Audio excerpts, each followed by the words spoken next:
And you don't need to shut down your desire. You just need to stop letting it lead. You can want him, but you can also still observe his behavior. You can feel the pull of your attraction to him, but still require him to act first, to lead. Because emotionally unavailable men, they're going to keep you guessing. But emotionally willing men, they're going to move towards you. And the reality is, if he's not leading, moving towards you, you're not in something, you're in a story. Welcome to You Have the Power, the road to truth, freedom, and real connection. This podcast is for women who are done asking why emotionally unavailable men keep showing up and are finally ready to change the way they relate. If the chemistry is always there, the potential looks promising, but the consistency, depth, and emotional presence just never fully arrive, you are in the right place. I'm Darla Ridilla. I'm a relationship and self-leadership coach for women, and this isn't about fixing yourself or dissecting your past. It's about recognizing where you've been overfunctioning in connection and choosing something different. Here, we work through the magnetic connections pathway: presence, agency, empowerment. Because emotionally unavailable men aren't the problem. They're the feedback. And when you stop managing relationships that require you to disappear, emotionally willing men are magnetized to you. Let's begin. You're not still overthinking about him because there is something there. You are overthinking about him because he never gave you clarity. You keep calling it connection, but what you're actually feeling is confusion. And confusion is not chemistry. Let me show you what that pattern looks like. You meet a man and you feel attraction. You see potential. And instead of watching what he actually does, you start trying to figure him out. You analyze what he did, you replay what happened, and in each replay, you're looking for meaning in what he did or maybe even didn't do. And the more inconsistent that he is, the more attached you become. The reason is emotionally unavailable men, they do not create connection. They create confusion. The reality is, while you are feeling that confusion and allowing it, you are avoiding what clarity is going to require of you. Because when confusion is present, and if you accepted what that behavior means and what it's showing you, it's going to require that you walk away. And part of you doesn't want to. So if you stay in your head and you justify his behavior, then you no longer have to face the truth. But clarity doesn't come from overthinking. It comes from observing his behavior. Rumination means you're trying to decode him. But discernment means that you're observing him and making decisions from those observations. I know what that's like. I used to be a chronic ruminator. But here's what I've discovered. The discernment, it allows me to want him. It allows me to desire him without attaching to it. This is what I teach inside the magnetic connections pathway. Presence is being able to feel that attraction without creating a story inside my head. Agency is choosing how I'm going to respond instead of reacting to his inconsistency. And empowerment is trusting what I see and acting on it. You create real magnetic connections when you start objectively observing his behavior and you stop abandoning yourself. And you don't need to shut down your desire. You just need to stop letting it lead. You can want him, but you can also still observe his behavior. You can feel the pull of your attraction to him, but still require him to act first, to lead. Because emotionally unavailable men, they're going to keep you guessing. But emotionally willing men, they're going to move towards you. And the reality is, if he's not leading, moving towards you, you're not in something, you're in a story. And when we talk about rumination versus discernment, this episode is about how do we actually embody discernment? How do we utilize it? How do we live in discernment on our day-to-day life? when there are so many things happening around us in our dating or relationships that can feel like rumination is needed. How does a woman actually start using discernment? And I'm not talking about that knee jerk reaction where we're being judgmental and we are not giving him the opportunity to show who he really is. But I'm also not talking about giving him too much time, too much access. We're investing too much emotional labor. And I'm actually seeing this happen in my life in real time. What was very interesting is just recently I interacted with two different men within a 24-hour period. And the contrast was so unbelievable. It was like something that was in my face and I just couldn't unsee. If we talk about the first man that I ran into, he's actually someone that I met a few months ago and had some interest. I'm a musician. I'm very much attracted to other men who are also musicians or who love music because music's my first love. It is everything to me. And it's one of the things that I require of someone that I'm going to be in a relationship with. They don't necessarily have to be a musician or be a great singer or, play an instrument, but they do need to have a love of music and enjoy it. And I was participating in a karaoke contest and ran into this man. And I was actually pretty excited that he was there to see the competition. And I engaged him in conversation just to test the waters to see what he would do. And then I walked away because I wanted to see if he would take the hint. He did come to my table and start to talk to me. But while he was talking to me, they were announcing the finalist of the competition. The timing was bad. Maybe he wasn't thinking about it in his mind, but I had to stop him. And I said, "Excuse me, we'll continue this conversation, but I need to hear what they're saying." And I was one of the finalists that was being announced. So I was like super excited. I ran up to the stage right away to announce my song, what I was going to do in the final round. And then I performed.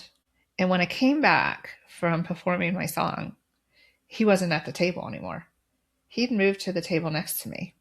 I thought that was a little odd. So I sat on my table for a few minutes.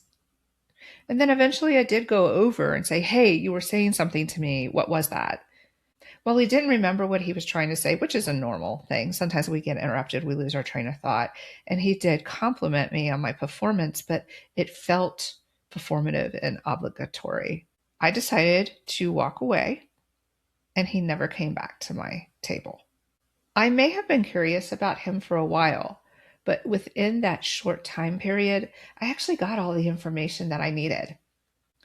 During that conversation, I saw a lack of passion, not just for his music, but for life in general. He seemed very emotionally stunted.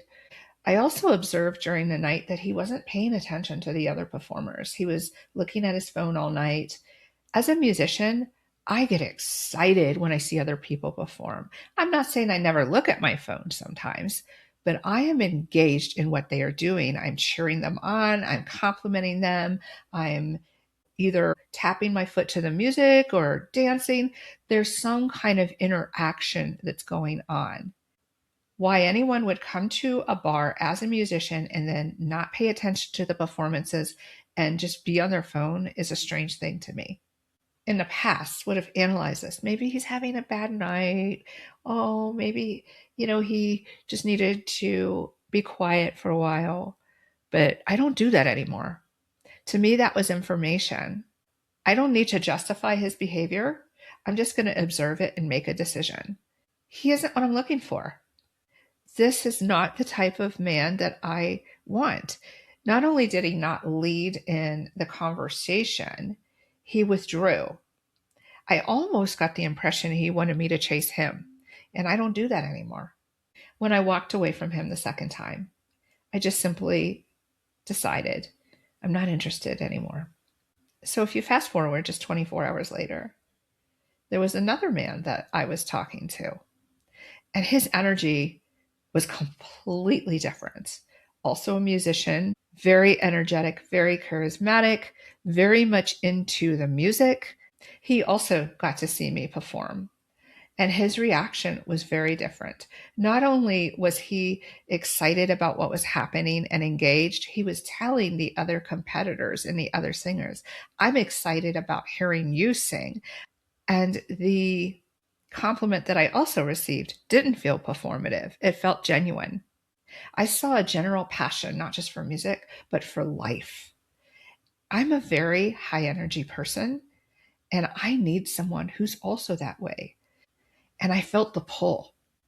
I felt a strong attraction, not just a physical attraction, but an attraction to his personality. But in the past, this is where I would lose myself. I would create a story in my head of what was really happening. Oh my gosh, this could be the one. He has some qualities that I'm looking for. He's passionate. He's a musician. He was friendly. He's good looking. But all of those things don't necessarily add up, first of all, to a relationship, and second of all, to a healthy one. So instead of me creating a story in my head about what could be, what his interaction may have meant, I decided to sit in reality. I'm not going to chase him. I'm going to sit back and see if he leads. Yes, I'm attracted to him, but I have no clue if he's attracted to me or if he's just being friendly. I don't even know if he wants to be in a relationship. I don't know what he's like in a relationship. Is he emotionally available? Is he emotionally willing? How does he handle conflict? What are his values and political beliefs? Those are important to me. I don't know any of that. I'm approaching this situation from discernment. I can feel attraction for this man, but I'm not going to be attached to it. I'm not going to fill in the blanks. No matter what he does or doesn't do, I'm going to observe his behavior and make decisions based on that. Does he move toward me? Does he lead? Does he choose me? And if he doesn't choose me, that's okay too. Then he's not the one for me. We can share a friendly interaction and not have it lead to a relationship. And it's not a rejection. It's not a reflection of my worth. It's just where he is and where I am. That's it. What I'm not going to do is what I've done before, is waste 3 years of my life hoping, holding on to that hope, pushing aside red flags, and putting a lot of emotional investment into a man who never reciprocates, who either doesn't show any interest, who plays games, or is emotionally unavailable and moves toward me and then withdraws. Because that's what I did with the last person that I really, really liked. I was really attracted to. And I dragged that hot and cold crap on for 3 years. I won't do that again. I'll observe his behavior for a short amount of time. And if he doesn't take the lead, if he doesn't make a move, then I'm not going to hold on to hope anymore. And in that evaluation time, I'm also open to going out with another person. I'm open to nothing may come of it. Because either way, I'm going to be great, whether I'm with someone or not. I don't have to ruminate about it because my life doesn't depend on it. My happiness doesn't depend on somebody else. Even if I do feel lonely in moments, that doesn't justify me holding on to something that may never be. And for you, this means that you just don't get stuck on a man because they're confusing. You get stuck because you're choosing their potential over their reality. Because you're not attracted to him. You are attracted to what you need him to become. But the woman that you're becoming, she doesn't sit in confusion. And she doesn't wait for clarity. And she doesn't chase answers. If a man reveals to her that he's not going to lead, that he's not really crazy into her, or he's willing to invest in himself in order to show up as a great partner, there's your answer. She's going to be present with herself, and she's going to trust her intuition. If this man does lead, even if he makes a mistake or two, does he own up to it? Does he earn the access? Does he create a magnetic connection that feels healthy, that feels grounded, that just feels good? She's going to choose that. And if he doesn't offer that, there's no need for that rumination, because he's already provided the answer. And the discernment comes in when she says, this isn't for me. I'm going to choose not to engage. I'm going to choose reality over potential. I'm going to choose to always put my needs and desires first. I'm going to choose to not buy into hope. I'm going to choose to not buy into confusion. I want clarity, leadership, compatibility, and emotional willingness. Remember, you're not asking for too much. You've just been accepting too little. And discernment is really embodying that and being okay with that. And as a teaser for next episode, if you've ever walked away from a conversation and you've just wondered why it just felt so heavy, something felt off, you somehow feel like you're the problem, that you ask too much, I'm going to start a new series next week about reasonable and unreasonable requests. And this isn't just about what you're asking for, it's what the men in your life are asking of you as well. Because emotionally unavailable men are going to label you as too much, and what you're asking for as completely unreasonable. So be sure you join me. And if something in this episode hits you, and you already know this isn't just something that you just learned, this is something that you felt. You have felt the overthinking. You felt what it is like to be waiting, to be attached to the potential, and not have a man choose you. This is the part that I really want you to hear. It's not about him. It's about those moments where you saw the truth and you stayed anyway. It's about those times that you knew something felt off, but you talked yourself out of leaving. And every time that you chose potential, what you were actually doing was creating a pattern. And if you don't interrupt that pattern, you are going to continue to repeat it. And that pattern was with a different man, different situation, but the same outcome. And it was just more confusion, more overthinking, and more time invested, but nothing to show for it. The woman who is ready, the woman who's done, and the woman who's just tired of her own patterns, she isn't just listening today to this episode. She is ready to do something about that pattern and change her behavior. She's decided, I'm not doing this again. I'm not overriding myself again. And I am no longer going to sit in confusion. And if that is you, I'm inviting you to take the next step. And that's to book a magnetic connections call. The link is in the show notes. This is not a surface level conversation. This is where we're going to look at your patterns, how you attach, how you overthink, and what the next step is in changing that pattern. Changing that pattern means you're going to trust your intuition and you're going to feel safe with what you feel. You're not going to be escaping into your head. You're going to start leading yourself in the moment. You're going to stop waiting for him and you're going to trust what you see. You're going to finally choose differently because you don't need to give him more time. You don't need more answers or explanations from him. You don't need him to do something different. You simply need to stop abandoning yourself.